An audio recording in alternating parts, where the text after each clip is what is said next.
Real contre Betis de Séville ou Betis de Séville contre le Real de Madrid. À la fin du match,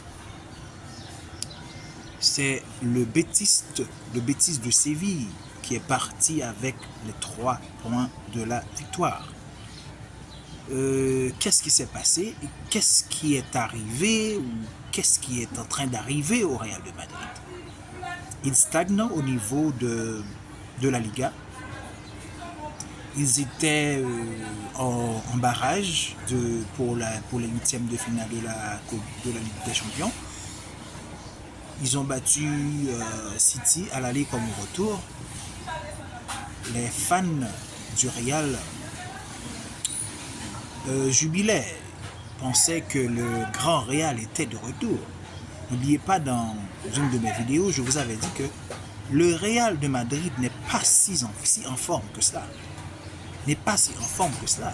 Si vous voyez au niveau de la Liga, ils ont enregistré contre-performance en contre-performance. De contre-performance en contre-performance, ils n'ont pas pu, ils ont laissé passer environ, sur 5 matchs, ils ont laissé passer 10 points. Si je ne dis pas de bêtises, oui, sur 5 matchs, ils ont laissé passer 10 points. Aujourd'hui, ils ont perdu face aux Betis de Séville, l'équipe de Isco. Isco, en passant, qui a joué un match exceptionnel. Isco a terminé homme du match. Il a fait son match. Donc, 10 points sur 5 matchs perdus pour le Real de Madrid, 10 points de perdus. Je dirais que c'est inacceptable. C'est inacceptable.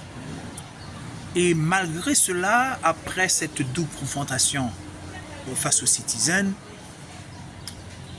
les fans du Real de Madrid faisaient la fête, disant que bon voilà, ils vont gagner la Ligue des Champions. Mais ils oublient ici que le Real de Madrid était en barrage. Et ils étaient tombés sur un mauvais City. Un City, disons, une équipe Citizen qui était en méforme, avec des joueurs blessés, à l'absence de Haaland, et tout ça. Mbappé a fait du sien, bon blablabla. Comme vous savez, la presse française, c'est comme ça. Ils vendent Mbappé, Pépé. Mais, attendons voir. Il y a 2 matchs très importants qui viendront. Le premier, c'est celui de l'Atlético de Madrid qui va affronter dans quelques instants notre équipe. Et aussi Barça qui jouera demain face au Real Sociedad. Après ces 2 matchs, si le Barça gagne, ainsi que l'Atlético de Madrid, on pourra confirmer que ce sera difficile pour le Real de Madrid de reprendre la main pour gagner la Ligue des Champions.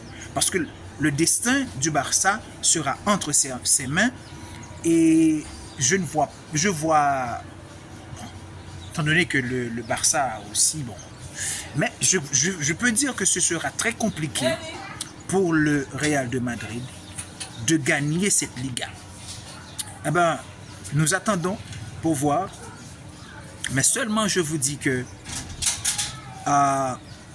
les fans de Mbappé, Mbappé n'a rien joué aujourd'hui, il n'a rien donné. Bon, tous les joueurs, disons même Messi, n'a pas gagné tous ses matchs, n'a pas joué tous ses matchs de manière flamboyante, n'a pas été flamboyant dans tous ses matchs. Donc il y a des hauts et des bas. Eh ben, pour votre roi Kylian Mbappé, pour le roi Kylian Mbappé, pour le GOAT Kylian Mbappé, j'espère pour eux qu'ils gagnent la Liga ainsi que la Ligue des Champions et qu'ils le couronnent du ballon d'or qu'il rêve tant, du ballon d'or qu'il affectionne tant et du trophée pour lequel il est venu au Real de Madrid, c'est pour gagner le ballon d'or. Bon, j'espère pour lui qu'il gagnera ce ballon d'or. Ah ben, j'attends votre avis dans les commentaires. Le est fini pour le Real de Madrid?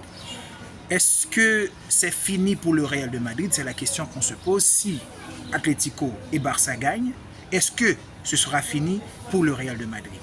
Est-ce que c'est fini pour le Real de Madrid? J'attends votre avis dans les commentaires. Je vous dis bonsoir et ciao ciao. Art et vie foot. Le football, l'art du football, l'amour, c'est la vie.